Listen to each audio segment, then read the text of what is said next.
I've got a prop here with me, Nathaniel Brandon's 6 Pillars of Self-Esteem, and I thought I'd start today's video just reading from that, just to set the vibe right. So Nathaniel, he talks about self-efficacy and self-respect, and this is what he says about self-efficacy. Self-efficacy means confidence in the functioning of my mind, in my ability to think, understand, learn, choose, and make decisions.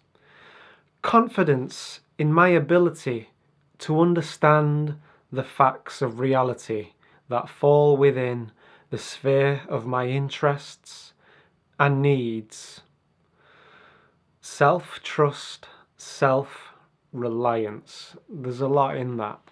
We'll take a look at that in a bit. He goes on to talk about self-respect. Self-respect means assurance of my value,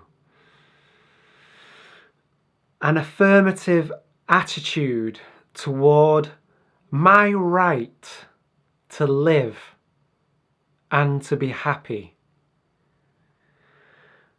Comfort in appropriately asserting my thoughts, wants, and needs. The feeling that joy and fulfillment are my natural birthright. And a key word not to gloss over is comfort in appropriately asserting our wants and needs. This isn't about arrogance. It's about recognizing that it's our birthright. If you exist, then you deserve to exist.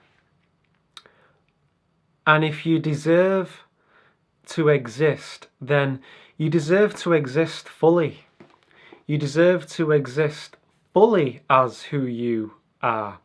And in today's society, you can get away with being who you really are in a way that you couldn't get away with in the past. Not so long ago, you'd have been burnt at the stake for being who you truly are. So it's a good time to be alive in that regard.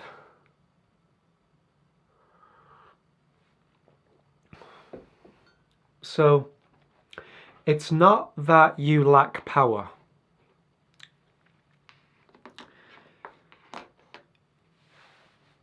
The power is there.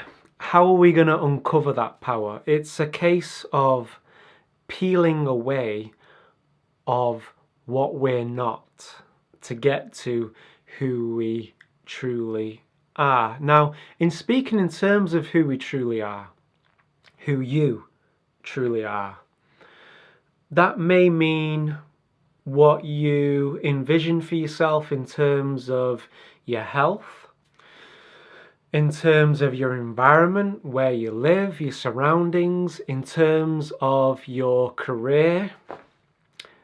And that doesn't necessarily mean making money, although it could.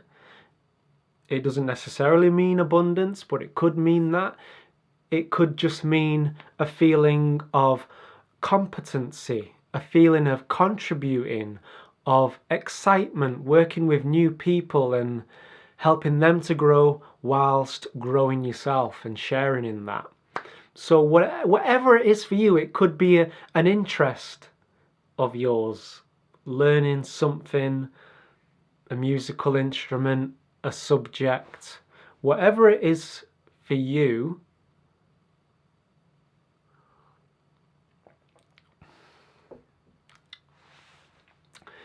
How are you going to bring it about? How are you going to bring about what you would prefer? There are many elements to it. Human psychology is too vast to put into a formula. But let's start with routine. If you look at successful people, you will often find that they have a morning routine.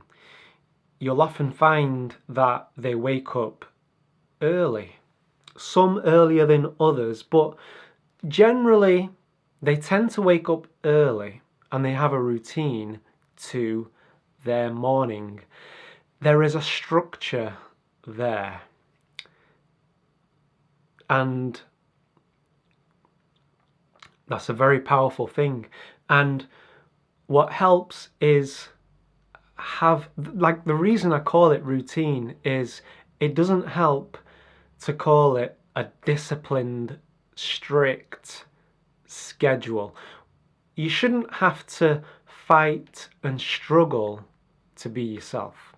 Being yourself should be effortless. Now, and so in that vein, waking up early, I understand, may not be for you. I can't really share the truth. I can only share my truth. And this is something that has helped me.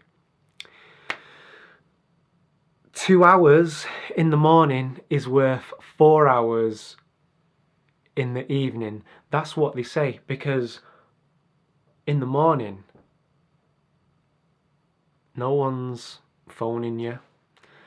No one's after your time. When I wake up at 6 a.m, it's quiet. And so the things that are important to me, what is important to you, the subject you want to explore, the thing that you want to practice,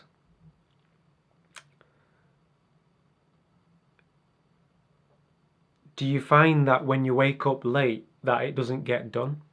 That's what I find. If I wake up at like 8 o'clock, before I know it, I'm getting carried away with the tide of my life. The things that I need to do to put food on my table, I'm doing those things. When I wake up at 6, I get to practice programming. Programming is something I'm interested in.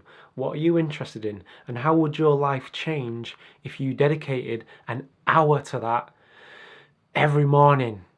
Maybe it's breathing exercises. You've thought it's a good idea. You've had an intuition that it's a good idea to do that, or it could be something totally different. If you're being inspired to do something, you're moved to do it, that's a good sign that if you do that thing, it's gonna help you to be more of your true self. And if you don't do it, it's like you're telling the universe, I don't want it. If you do it though, you're giving off a clear signal to the universe that, hey, I'm taking action here. And so it will see that and it will give you another download. It will unfold and you will be able to move. You'll be able to continue to move. You'll be able to continue to move in new directions. So routine, the reason I say routine is because you got to keep it flexible. You've got to allow yourself to take the path of least resistance sometimes. I fell off the wagon in a big way, and my first instinct was, okay, this sucks. I don't feel like myself right now. I'm going to do a 40-day challenge. You see how I'm screwing up my face already? I'm going to do a 40-day challenge. I'm going to wake up at 5 a.m. and I'm going to study for 6 hours and I'm going to do the polyphasic sleep. The ego overcompensates. When you're feeling low, you're feeling a bit down, you try to overcompensate by being a bit too hard on yourself. You throw yourself into things without giving it the respect that it deserves. For example, sometimes it doesn't quite work out when you throw yourself in to a raw food diet, for example. So you may need to take the path of least resistance. Warm yourself up. If you believe that waking up an hour early to do this thing that you know that you believe would take you a step closer. It may not help to get up at 5 a.m, just get up a little bit earlier. So it's being content with little steps forwards. All right, I'll take a little step forwards this week, and I know I can stick to that, and I do that for the week. Helps me to grow in confidence, and I can expand it. I'll take it, okay, let's take it up a notch. And that becomes exciting to, I'm going to take it up a gear. I've grown in this way. You know what I'm getting at. So sometimes it helps to take the path of least resistance.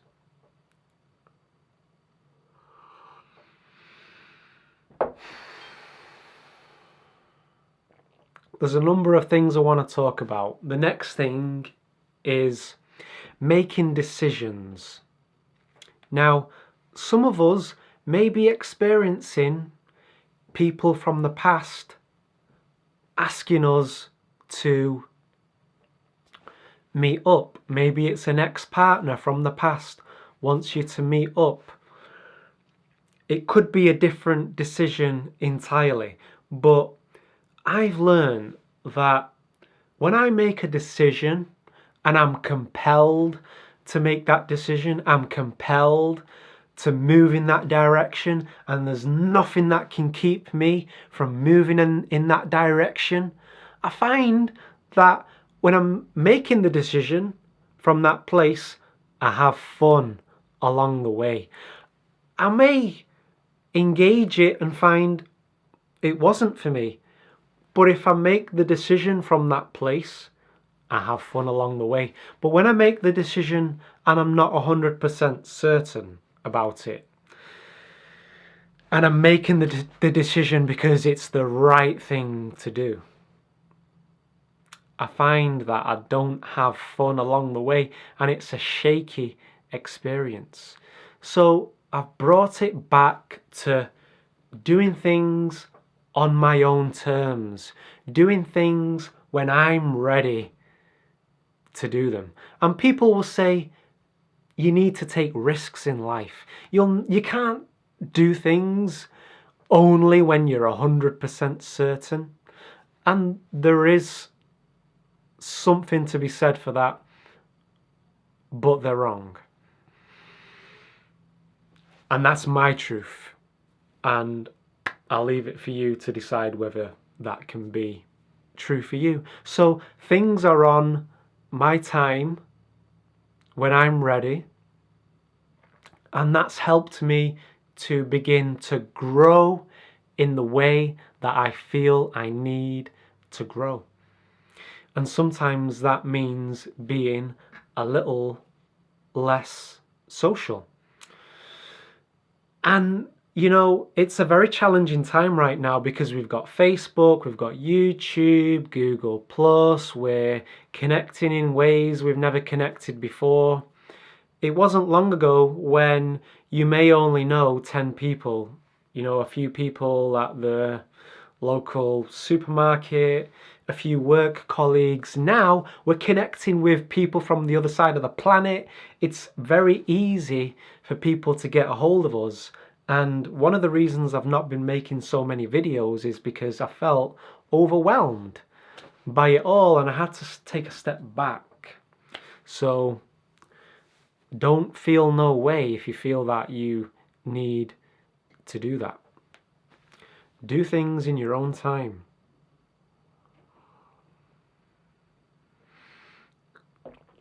So it's okay to think long term. It's not too late for you to make the shift to the parallel earth that is resonant to your signature vibration of your truest self. 2015 to 2020, those 5 years are going to be pivotal. And I've seen it all come and go. I've seen it all come and go. I started reading David Icke, back in 2000. And that was very scary because he was talking about the powers that be, the propaganda out there, and we've had it all from the dollar's gonna collapse, sea levels are rising, there's solar flares from the sun, polar shifts, tidal waves, the apocalypse. Now, it's not that those scenarios won't play out. What works for me, and this is my truth, there isn't such a thing as the truth. I'll share it out there and you can decide whether it works for you. And my truth is that there are an infinite number of Earths out there. It unnerves me a little bit to talk like this because I'm not in the habit of sharing that kind of thing. So I'm going to quit while I'm ahead. I'm going to leave a link down here. If that resonates with you, the idea that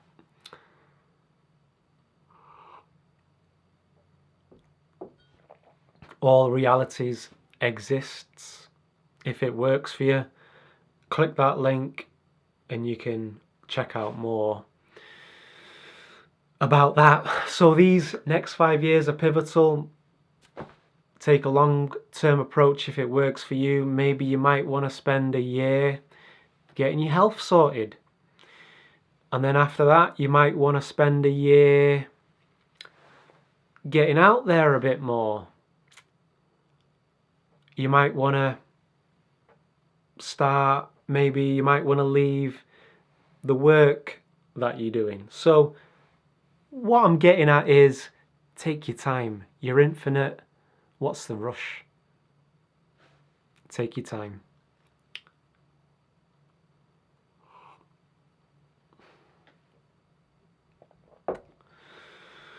And how are we doing for time?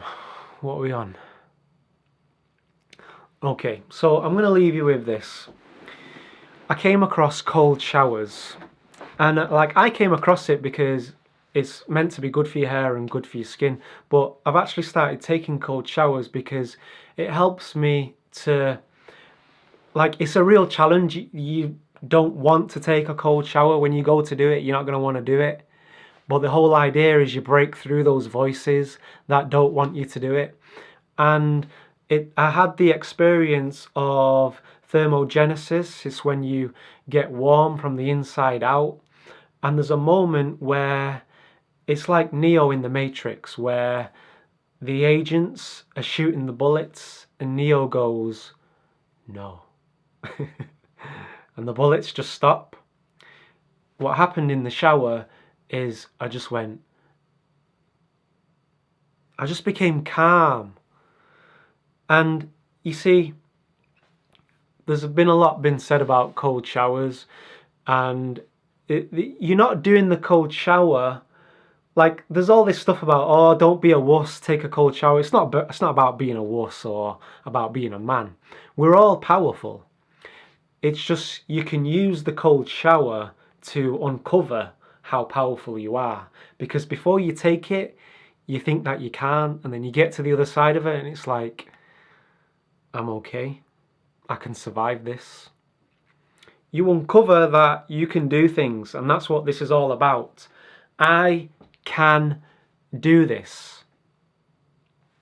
You need to remind yourself of that, because it's easy to talk yourself out of things, and anything new that you want to do, you're going to be uncomfortable to start with.